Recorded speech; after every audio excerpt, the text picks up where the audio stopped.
Grâce éternelle, ah oui, c'est en grâce que nous commandons. Et nous sommes tous heureux de rencontrer cette grâce, la grâce que nous fait notre Dieu. Ah, comment ne pas lui dire merci lorsque on a cette grâce? Comment ne pas rester insensible? Comment rester insensible lorsqu'on sait que notre Dieu nous fait une grâce, mais une grâce à perpétuité? Une grâce éternelle. Béni soit l'Éternel des armées. Alléluia. Eh bien, nous allons nous incliner et puis nous allons prier notre Dieu pour lui rendre ce moment important où je vous rencontre et où encore nous sommes en train de partager la parole de Dieu. Éternel Dieu Tout-Puissant, nous te rendons grâce, nous te louons, nous te bénissons parce que tu es Dieu, tu es puissant. Éternel, tu es le premier, tu es le dernier, tu es l'alpha, tu es l'oméga. Et Seigneur, et nous comptons sur toi parce que nous savons que ta bénédiction est à perpétuité. Nous te louons, nous te bénissons, mais Seigneur, ta main n'est pas trop courte pour toucher nos ennemis, pour toucher nos adversaires, ceux qui nous plongent dans le brouillard, Seigneur, ceux qui nous rendent captifs, ceux qui Seigneur, nous jettent le filet de l'oiseleur sur nos chemins. Seigneur, c'est toi qui s'occupe de nos adversaires, c'est toi qui nous guéris, c'est toi qui diriges toutes choses, et nous te rendons grâce, nous t'avons prié dans le puissant nom de Jésus. Amen, amen. À pas de géant, donc je vais donc saluer un nombre de personnes et envoyer aussi une bénédiction sur toutes ces personnes. Donc en métropole, je salue la métropole avec donc mes enfants. Donc papa vous aime, mes enfants, ainsi bien donc ceux qui sont en Martinique. Je vous dis que je vous aime. Amen. Donc, en métropole, donc, je salue aussi donc Gérard Limier, le pasteur Gérard Limier et le bishop Élie, du côté de la métropole. Revenons donc du côté de Mexique. La sœur Miliane de Mexique. Bon, on essaie de se joindre, mais c'est pas toujours facile pour que la communication ait lieu. Pourquoi? Parce que bon, nous passons le plus souvent par WhatsApp. En Mexique, Mylène. Bien. En retournant donc sur la Guadeloupe, le pasteur Bernier de la Guadeloupe, courage, force, le pasteur Rodrigue. Et je veux aussi saluer donc la prophétesse Israël, prophétesse des nations, sur la Guadeloupe. Et nous allons donc du côté de Sainte-Lucie donc pour saluer aussi l'apôtre Lesta Jem. Ouais, bon combat, bon combat. C'est des combats que nous avons pris ensemble et que nous avons fait ensemble. Et puis, pasteur Noah dans l'église, non. OK. Bien. Alors, donc, nous revenons donc sur la Martinique. Et à Martinique, donc, nous allons à pas Grand-Rivière, mais à Basse-Pointe. À Basse-Pointe avec le pasteur Sino Vassin. Et puis le pasteur Sourbon, la radio FM Espoir, tout ça c'est un combat, tout ça c'est en lutte, mais nous sommes ensemble dans le même combat, le même bateau. Revenons aussi sur la Martinique, donc chez nous, donc dans l'église du temps du réveil avec le pasteur Alain Villan. Pasteur Alain Villan, l'homme qui ne se décourage jamais, en tout cas plus force, il sera bientôt parmi vous. Et je voudrais aussi saluer donc le BDK, Brigade des kiosques, courage, Yokala Laria, avec le tambour, ils vont parler de Dieu, Brigade des kiosques. Je veux saluer tout également donc la communauté haïtienne, et puis je dis, bon Dieu qui a béni les autres, et puis continuer de travailler la autre café pour parler de Dieu. Bien, je veux envoyer une salutation exceptionnelle pour une personne qui se trouve à Rivière-Salée. À Rivière-Salée, je voudrais donc bénir, mais vraiment, déjà le pasteur Duville David. Bon, marché là, Duville David, le pasteur, béni sois-tu. Et je ne veux pas donc oublier non plus donc toutes les personnes de Rivière-Salée, y compris donc Eddie des Marinières. Alors, Eddie, il a un petit nom qui s'appelle Démon. Mais au nom puissant de Jésus-Christ de Nazareth, que tout esprit démoniaque soit chassé, que tout esprit démoniaque soit retiré sur ton corps. Et à ce moment-là, donc, tu es un homme de Dieu, tu es un homme qui doit servir l'Éternel, et ses surnoms doivent être effacés dans le nom puissant de Jésus-Christ de Nazareth, et qui n'atteignent pas non plus ton corps physique ni ton corps spirituel. Alléluia. Monsieur Eddie des marinières. Bon, je veux tout aussi saluer, puisque nous avons la régie. Sans la régie de Zouk TV, il n'y a pas de télévision. Donc, Grégory à la régie. Grégory, plus force, bon Dieu béni, bon Dieu qui a fait travailler pour vous.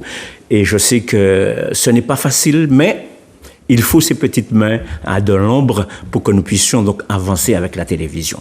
Je bénis également le directeur de Zouk TV qui est donc Monsieur Manu Granier. Monsieur Manu Granier, ouais. Alors donc je lui dis courage, plus force, travaille avec la vision que tu as pour la télévision. Je veux t'inviter donc à un voyage. Je veux t'inviter à un voyage. Donc avant d'entrer dans le vif du sujet, je veux te parler de la croisière de l'Évangile. La croisière de l'Évangile, si tu veux, donc invite une personne, offre un cadeau, ou encore viens naviguer dans cette eau encore pour écouter donc le discours qu'il y aura donc dans l'Évangile, le séminaire sur la famille qui aura lieu du 5 au 12 mars 2006 sur le Costa Fascinosa. Bien.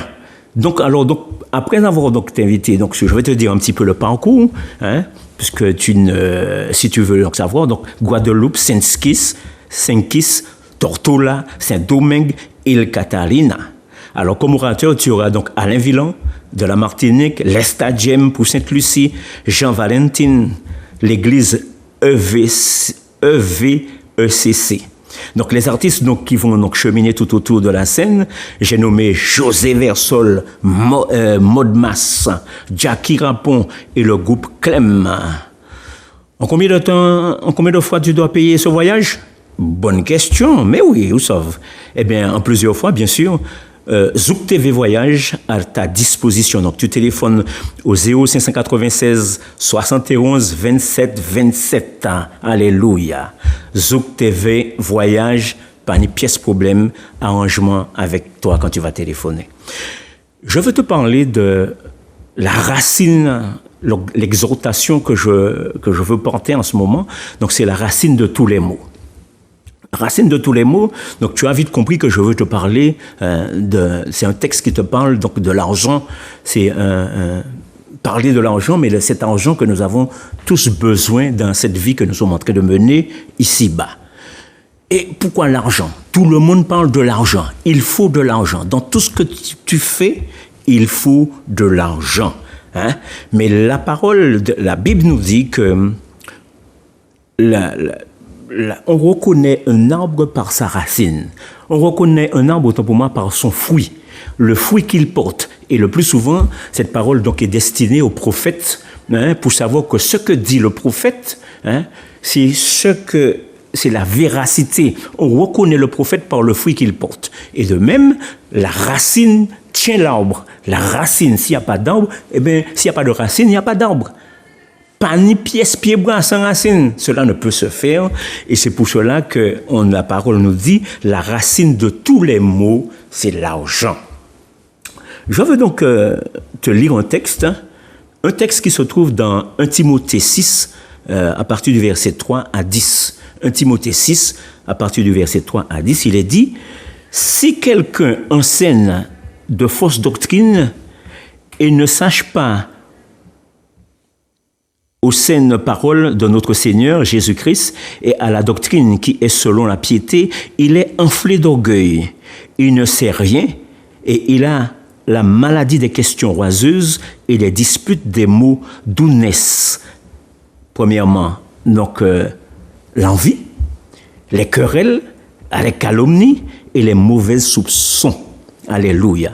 Les vaines discussions d'hommes corrompus, d'entendement privé de la vérité.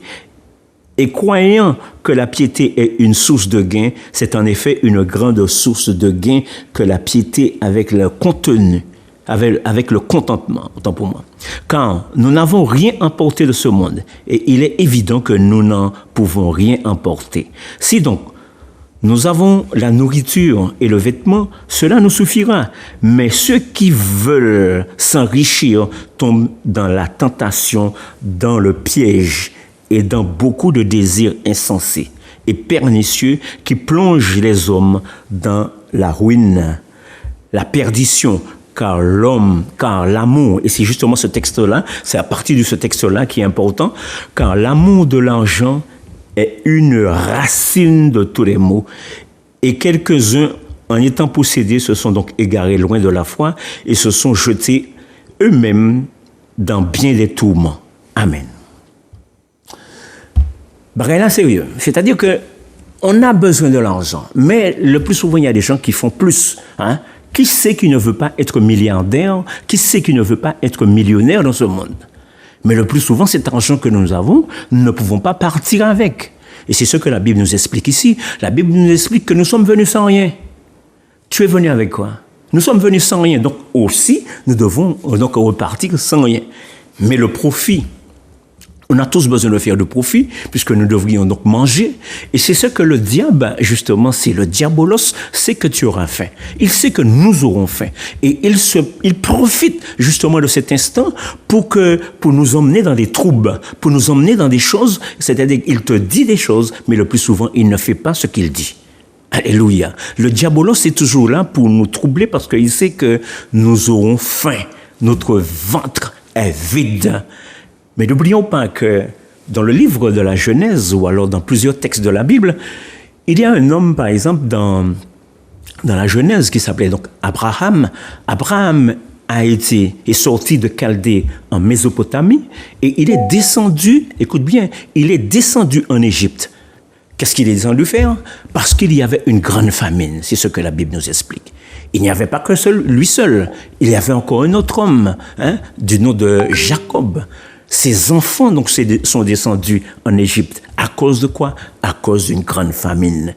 Et cette famine-là, le plus souvent, donc les gens sont en train de se tirer parce qu'on pense qu'on aura faim, on prévoit pour demain.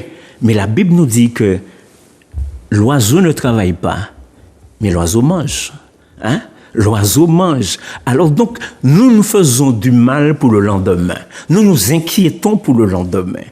Nous avons peur, justement, de rester avides sur le lendemain. Je crois bien que, aussi, nous pouvons avoir peur lorsque le créancier vient chez toi et que tu n'as pas de quoi payer. On a toujours peur, justement, pour être la risée de tout le monde. On a toujours peur pour rester, justement, là, debout et que les gens sont en train de t'observer.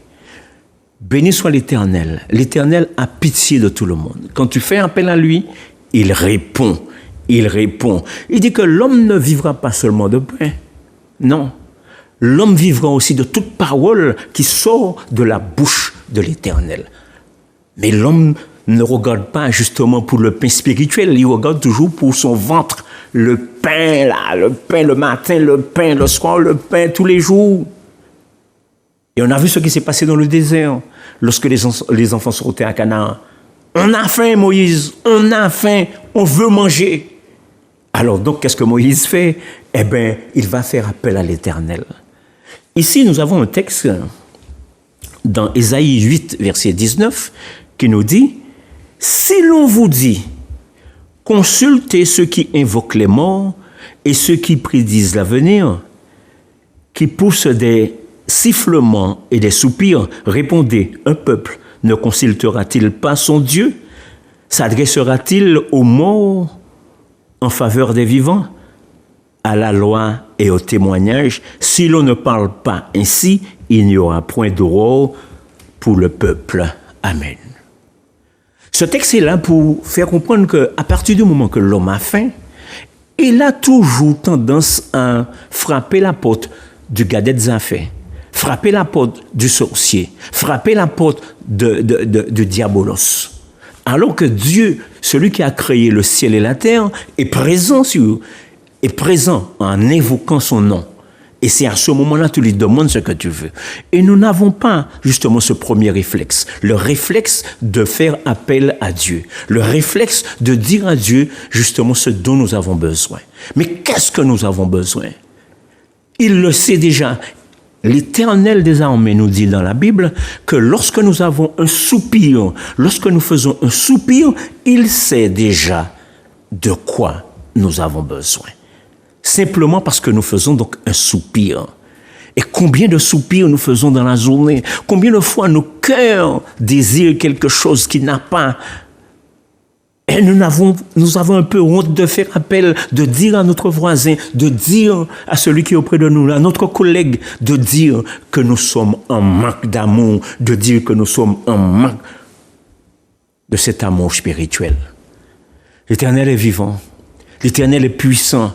Il sait que celui-là même qui aura faim ira vers le Gadet Zaphim. Et il dit, mais il n'y a pas que le Gadet Zaphim. Il y a là aussi ce texte. Hein? Un homme ne consultera-t-il pas son Dieu? Oui, consulte ton Dieu avant d'aller chez le Gadet Zaphim. Consulte ton Dieu. Parce que c'est lui qui a la vraie réponse, la bonne réponse, et qui te fait marcher dans le droit chemin. L'homme pense toujours à son ventre. L'homme pense toujours à son lendemain et pense qu'il sera toujours heureux, toujours plus heureux. Oui. Et qui ne cherche pas à être heureux dans ce monde? Je veux te raconter une histoire qui se trouve donc dans le livre de 1 Roi, chapitre 5. Et dans ce livre-là, dans 1 Roi, chapitre 5, il y a un homme qui s'appelle Naaman. Et ce Naaman était un homme considéré. C'est un gars qui est un Syrien, hein, un homme considéré parce qu'il avait permis, Dieu lui avait donné donc cette possibilité de pouvoir chasser les ennemis qui se trouvaient en Syrie. Ça, c'est Dieu qui lui a donné donc ce don-là de pouvoir chasser donc avec la guerre, parce qu'il était chef de guerre, de pouvoir chasser les ennemis de la Syrie. Et voici, il avait un problème, cet homme-là. Cet homme avait un problème, mais vraiment un gros problème, c'est qu'il était lépreux. Et la science, dans ce temps-là, n'était pas encore évoluée. Hein? La science, la lèpre ne te permettait pas d'entrer dans la foule. Il était lépreux, mais lorsqu'on était lépreux, on était disqualifié, on ne devait pas rester dans la foule. Mais lui, le fait qu'il avait fait emporter, l'armée syrienne avait emporté sur leur ennemi, donc lui, il était autorisé à être là parmi les gens parce qu'il se sentait malade en étant lépreux. Et là, l'armée syrienne avait fait quelque chose d'important, c'est que l'armée syrienne avait pris un enfant, une jeune fille, qui était la petite boniche donc, du roi des Syriens. Et cette boniche cette petite fille donc, était israélite. Alors donc, les gens, l'enfant est en train de discuter donc, avec sa maîtresse de maison, et elle dit à la maîtresse de maison, « Si mon maître était en Samarie, le prophète l'aurait guéri de sa lèpre. » Quel prophète? Au fait, c'est le prophète, à ce moment-là, Élisée. L'enfant parle du prophète Élisée. Et de suite, que va faire donc Naaman? Naaman partira en vitesse avec sa suite. Il part et il va rencontrer l'homme de Dieu, le prophète qui s'appelle Élisée. Il vient avec quoi? Il vient avec de l'or, de l'argent, il vient avec une suite, mais vraiment importante, des lingots d'or, de l'argent, mais non, avec des chemises de rechange. Hein?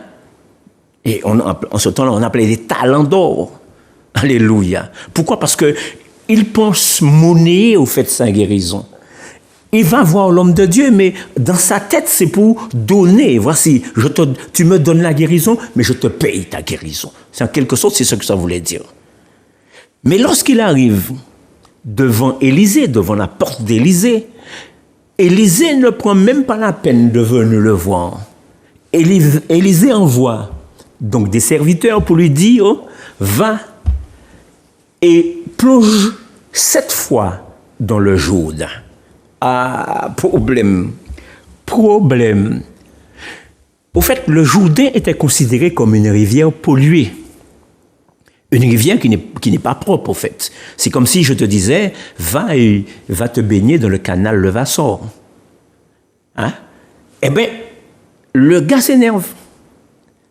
Naaman va s'énerver et il va dire, comme réponse, il va rétorquer en disant, mais nous avons des rivières plus propres. À Damas, le Labana, le Parpar, n'est-il pas donc des meilleures rivières que le Jourdain? Hein? Le Damas, le Parpar. Et c'est comme si, donc, il disait que c'était la meilleure eau qu'il y avait en Syrie. Il pense que c'est la meilleure eau qu'il y a dans le monde. Et là, il s'énerve, il veut repartir chez lui. Et il y a un serviteur, ou alors les serviteurs sont en train de le presser en lui disant, mais maître, mais il ne t'a rien demandé, le prophète. Il t'a dit simplement, plonge 7 fois dans le Jourdain. Mais s'il t'avait demandé quelque chose de difficile, ne l'aurais-tu pas fait? La chose est si simple. Essaye. Et c'est ce que le plus souvent nous ne voulons pas. Essaye, mon Dieu, une fois. Tu vas voir la bonté de notre Seigneur. Et là, il va descendre de son cheval, de son mulet. Il va descendre, l'orgueil. Et lorsqu'il descend de son cheval, il va plonger une fois dans le Jourdain. Et rien ne va se faire. 2 fois, rien. 3 fois, 4 fois, 5 fois. Mais, à la 7e fois, son corps redevient comme la chair d'un bébé. Alléluia. Il est content, il est heureux. Et là, il est prêt à aller, donc apporter tout ce qu'il a pour l'homme de Dieu, Élisée, le prophète. Il veut le remercier.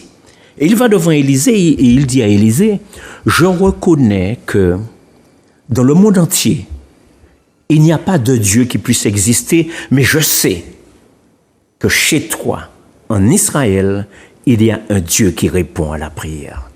Je sais qu'il y a un Dieu vrai.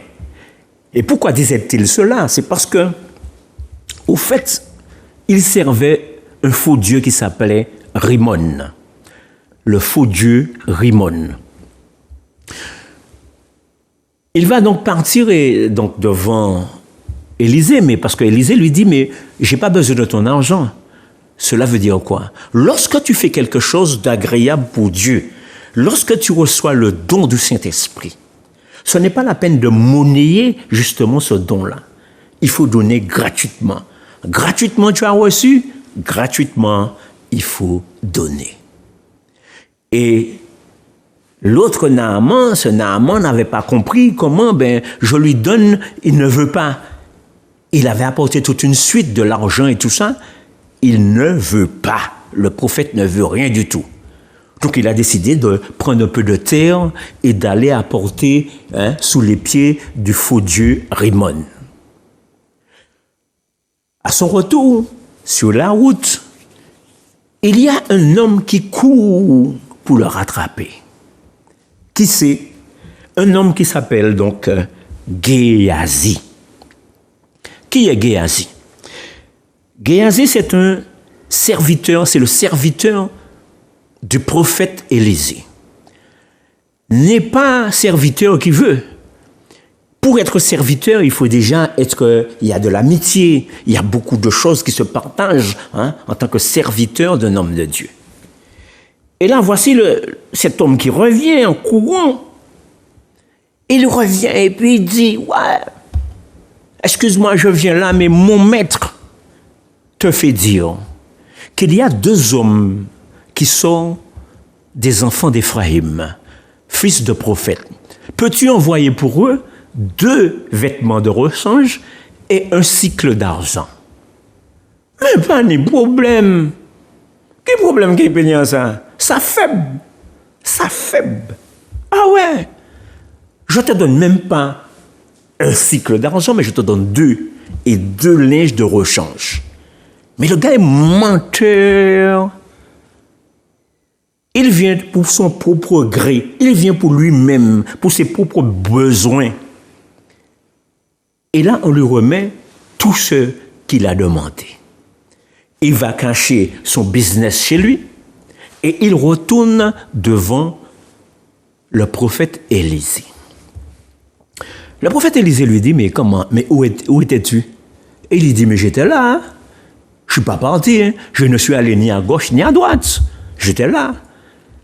Mais le prophète lui dit, écoute-moi bien, j'étais là aussi lorsque l'homme de Dieu est sorti sur son char pour venir devant toi et te donner du linge et de l'or.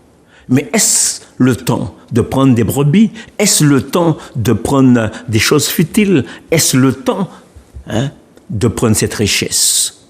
La lèpre de Naaman, dit le prophète Élisée, va se rattacher sur toi et sur toute ta postérité.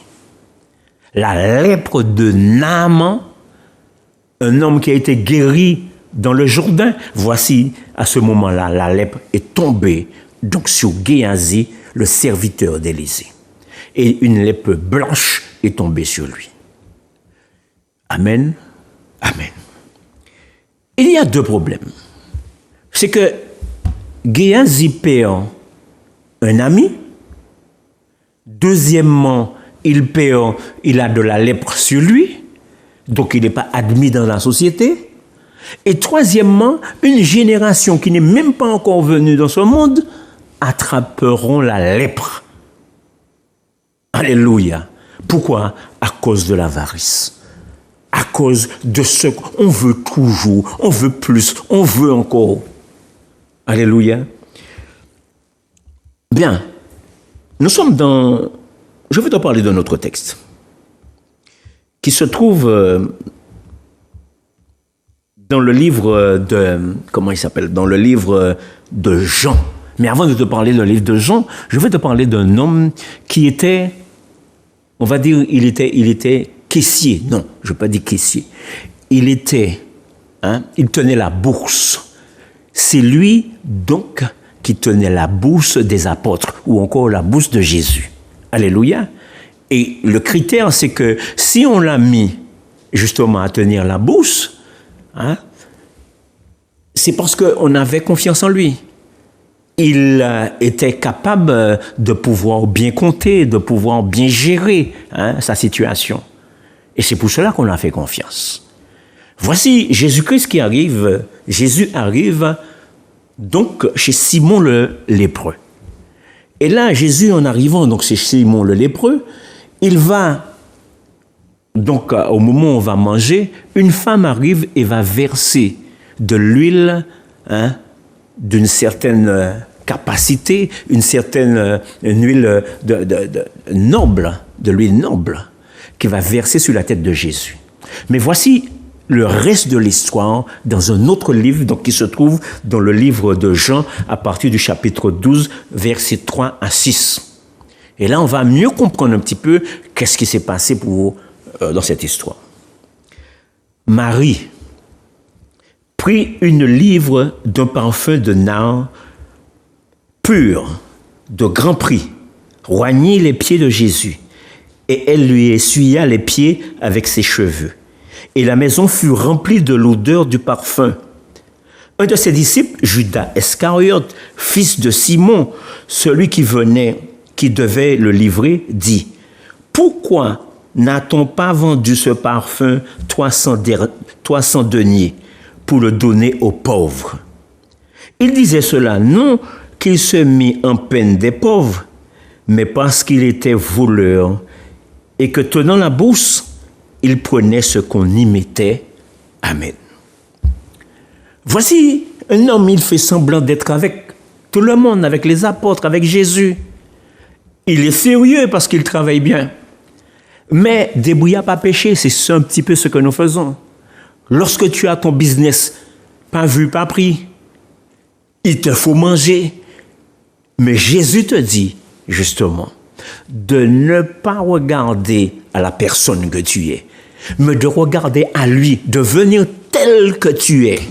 Peu importe ton business, peu importe de ton sérieux, peu importe de ta tuerie, peu importe ce que tu as l'habitude de faire, Jésus t'appelle parce qu'il te dit qu'il est la solution. Jésus-Christ de Nazareth a une voix qui parcourt toute la terre. Et c'est le même discours que tu vas entendre que chaque personne va te porter. Viens à Jésus.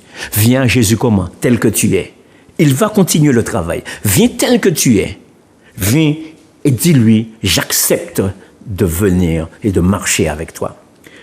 Notre Seigneur est grand. Notre Seigneur est puissant. Et les gens disent le plus souvent, ah ouais, mais débrouille pas péché, c'est pour cela qu'on a fait un petit business à gauche, à droite. Dieu n'a que faire de ton business. La plupart des gens, des apôtres même, que Jésus a appelés, ils étaient dans leur business, ils étaient dans leur travail. Dieu leur a dit, Jésus a dit, laisse et suis-moi. Laisse et suis-moi. Maintenant, nous sommes dans une vie un peu compliquée, où nous devrions donc nous stabiliser, construire notre maison, construire notre avenir, avoir un travail. Donc, le plus souvent, donc, on se base sur ce que font tous les autres dans la vie. Mais il y a un Dieu qui te dit, viens tel que tu es. Et tu vas pouvoir marcher dans ses voies, mais tout en faisant ce que tu faisais, ou encore en améliorant, ou en le faisant d'une autre manière, ce que tu faisais auparavant. Tu jouais de la musique, tu viens et tu vas continuer à jouer de la musique.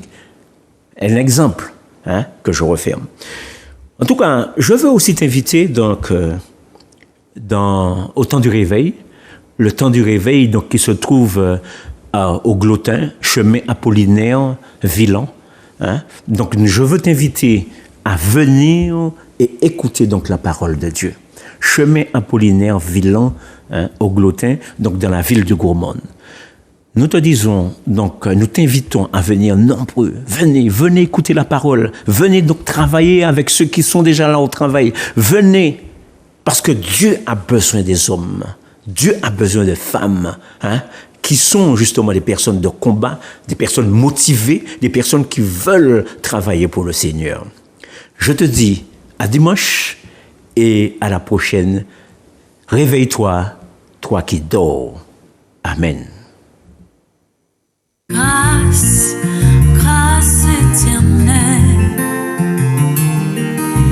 grâce, grâce au Seigneur. Je dis à moi qu'à crier vers l'Éternel.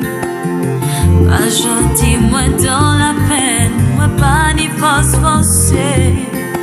Et tout qui me qu'est, moi pense, moi pas arriver. Allez. Je dis à moi qu'à anti-faveur pour Dieu. Moi qu'à